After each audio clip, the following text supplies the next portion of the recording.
আসসালামু আলাইকুম, নমস্কাৰ। দায়িত্ব আজি সকলোৱে আগুৱাই দিব, সকলোৱে যিমান পাৰে সিমান আগুৱাই দিব, কাৰণ ঢিঙৰ কাণ্ডটো চাগে সকলোৰ মনত আছে। ঢিঙৰ কাণ্ডটো চাগে এতিয়ালৈ কোনো পাহৰিবলৈ তেনেকৈ পৰা নাই চাগে। আৰু মই যোনদিনাখন ঢিঙত গৈছিলোঁ তেতিয়া মই লাইভ কৰিছিলোঁ আৰু মই এটা কথা কৈছিলোঁ যে ঢিঙত যাই বহুত কথা শিকি আহিলোঁ, বহুত কথা দেখি আহিলোঁ।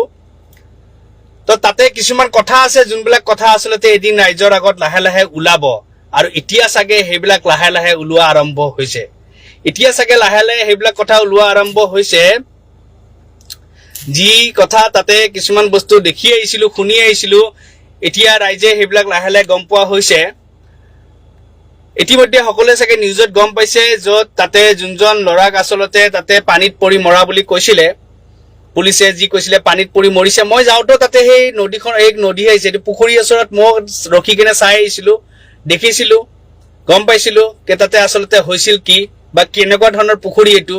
সেইটোতো মাছ মজিয়ালৈ খাৰা হ'লেও আপোনাৰ এবুকুলৈ পানী নহ'ব। সেইটো ময়ো নিজে তাত দেখা পাই আহিছিলোঁ বা তাতে বিভিন্ন কথা শুনি আহিছিলোঁ। এতিয়া লাহে লাহে তেখেতসকলৰ পৰিয়ালৰ পৰা যি শুনিছোঁ, নিউজত গম পাইছোঁ যে তেখেতসকলক এতিয়া বোলে দাবী ধমকি দিছে কেছ উঠাই ল'বৰ কাৰণে। এতিয়া তেখেতসকলক অফাৰ কৰিছে বোলে কিবা 50 লাখ টকা, 2 বিঘা মাটি, 5টাকে ঘৰ অফাৰ কৰিছে। 50 দালাল চক্ৰই, কোনোবা ডাঙৰ ডাঙৰ বিষয়াৰ কোনোবা দালাল চক্ৰই চাগে কৰিছে।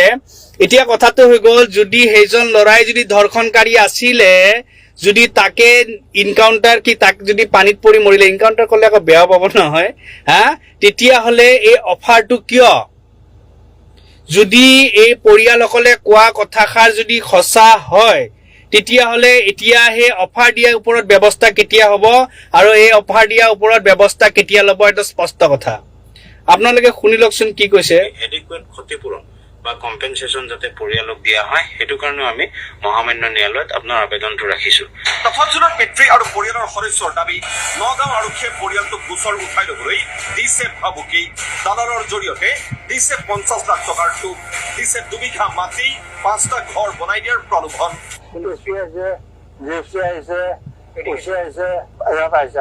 আমাক মাতি নিছে, নি পেলাই কৈছে তোমালোকে কি এইটো হ'লেই এইটো বাদ দিয়া, কিমানটা হ'ব লাগে কেছটো উঠাই ল'ব লাগে। 1 বিঘা বা 2 বিঘা মাটি দিব, 50 লাখ টকা দিব আৰু 5টা ঘৰ দিব। মই কৈছো মোৰ ঘৰ নালাগে। আপোনালোকে এতিয়া সকলোৱে শুনিলে নে কি দিছে অফাৰ? 50 লাখ টকা অফাৰ দিছে, 2 বিঘা মাটি দিছে, 5টা ঘৰ দিছে, কোনোবা বিষয়াৰ পৰিয়ালে নামবিলাক কৈছে। এতিয়া সেইসকল বিষয়া কোন আচলতে? সেইসকল বিষয়া কোন? কিয় অফাৰ দিলে? যদি সঁচাকে যদি ঢিংকাণ্ডত যদি সেইজন যাক পানীত পৰি মৰা বুলি ক'লে, যদি সেই ল'ৰাজন যদি সঁচাকে যদি অপৰাধী আছিলে, তেতিয়াহ'লে 50 লাখ টকা অফাৰ কৰা কি দৰকাৰ হয়? যদি তেখেত যদি সঁচাকে অপৰাধী আছিলে, যদি সঁচাকে ধৰ্ষণ কৰিছিলে, তেতিয়াহ'লে 5টাকে ঘৰ আৰু 2 বিঘা মাটি দিম বুলি কিয় ক'লে? আৰু কেছটো উঠাই ল'বলৈ কিহৰ কাৰণে ক'লে? আচলতে কিহৰ কাৰণে ক'লে?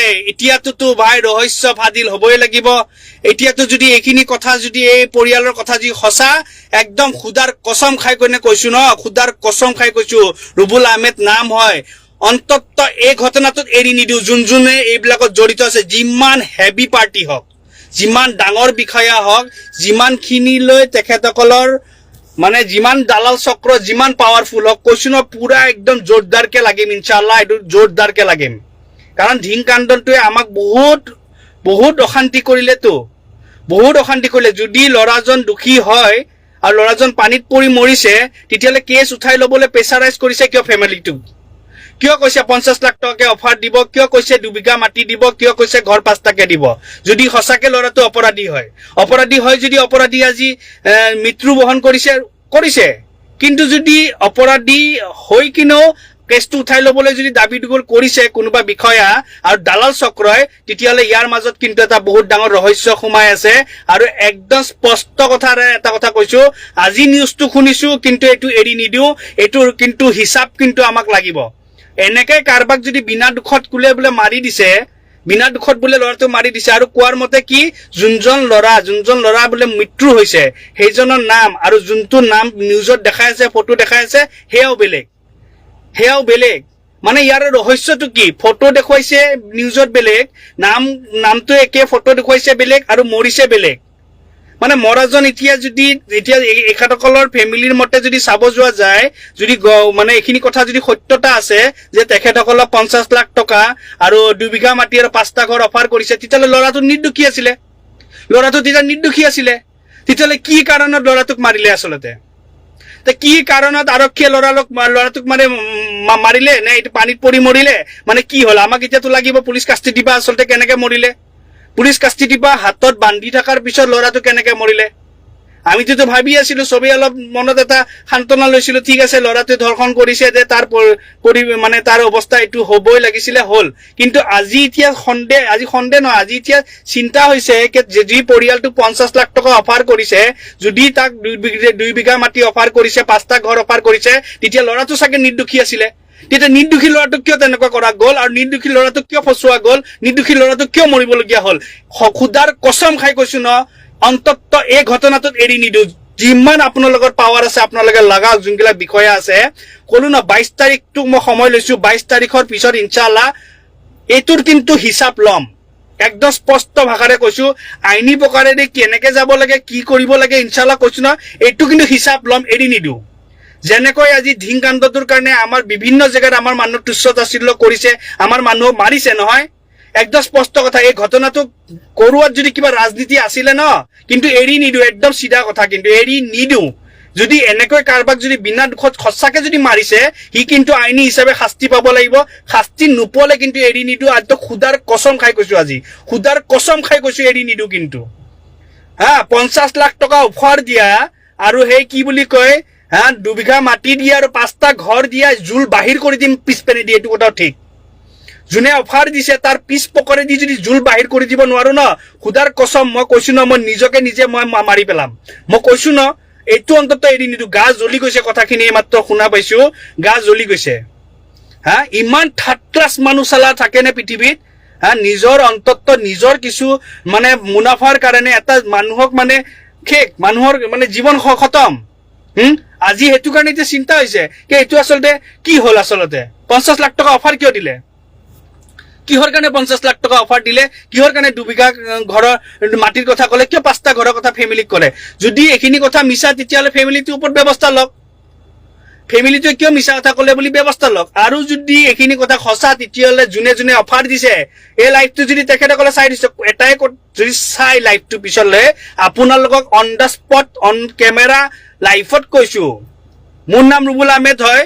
মই ইমান পাৱাৰফুল নহয়, কিন্তু ইমানখিনি ক্ষমতা আছে যে এই অফাৰ দিয়া কেইটাক কিন্তু মই আইনী প্ৰকাৰেদি 12 বজাই দিম। এইখিনি কৈছো ন, পকৰেদি জোল বাহিৰ কৰি দিম মই। এইখিনি অন্তত মোৰ এইখিনি ক্ষমতা আছে, আৰু কৰিব পাৰো নে নোৱাৰো খুদাৰ কসম খাই কৈছো। যদি এইখিনি কথাৰ সত্যতা ওলাই নহয়, কৈছো ন, পকৰেদি জোল বাহিৰ কৰি দিম। কাৰণ বহুত ফেচ কৰিছো এই ঘটনাটোৰ কাৰণে।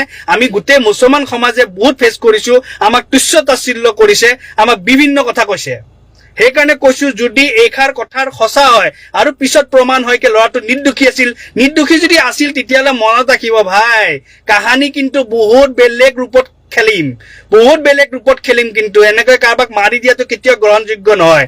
আৰু যদি বোলে নহয় 50 লাখ টকা দিছে, আজি 2 বিঘা মাটি দিছে, 5টা ঘৰ কিয় দিছে, সেই বস্তুটো যোন দালাল চক্ৰ বা যোন বিষয়ে কাৰোবাৰ নাম কৈছেতো, যদি কথাষাৰৰ যদি সত্যতা ওলাই যায়, এই পৰিয়ালৰ কথাৰ যদি সত্যতা ওলাই যায়, মই কিন্তু বাৰ কৈছো, আইনী প্ৰকাৰে আপোনালোকৰ বেন বজাই দিম। মই কৈছো ন, আপোনাৰ কিমান পাৱাৰ আছে দেখাই দিব।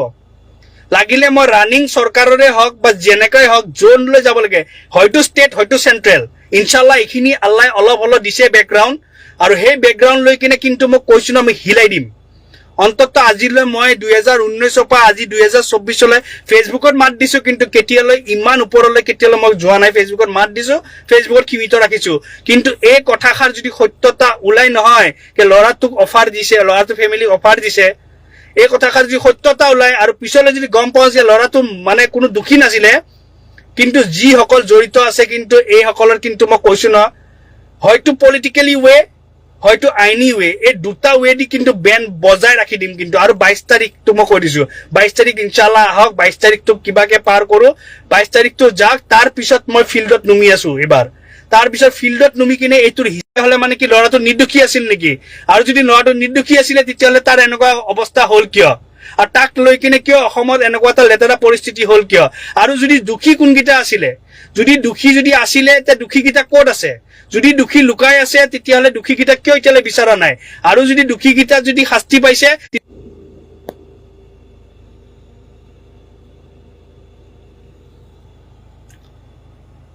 তো এইখিনিয়ে কথা ৰাইজে সেইকাৰণে সকলোৱে লাইফটো আগুৱাক মানে আপোনালোকক প্ৰশ্ন কৰক চৰকাৰক প্ৰশ্ন কৰক এতিয়া সকলোকে প্ৰশ্ন কৰক যে যদি ল'ৰাটো সঁচাকে যদি দুখী আছিলে তেতিয়াহ'লে ঠিক আছে এনেকুৱা এটা ঘটনা হৈছে আমাৰ ক'বলগীয়া একো নাই কিন্তু যদি ল'ৰাটো নিৰ্দোষী আছিলে তেতিয়াহ'লে কোন এইসকল বিষয়া কোন হয় দালাল এইবিলাক যোনবিলাকে 50 লাখ টকা অফাৰ দিছে যোনে 2 বিঘা মাটি অফাৰ দিছে যোনে 5টাকে ঘৰ দিছে কোন হয়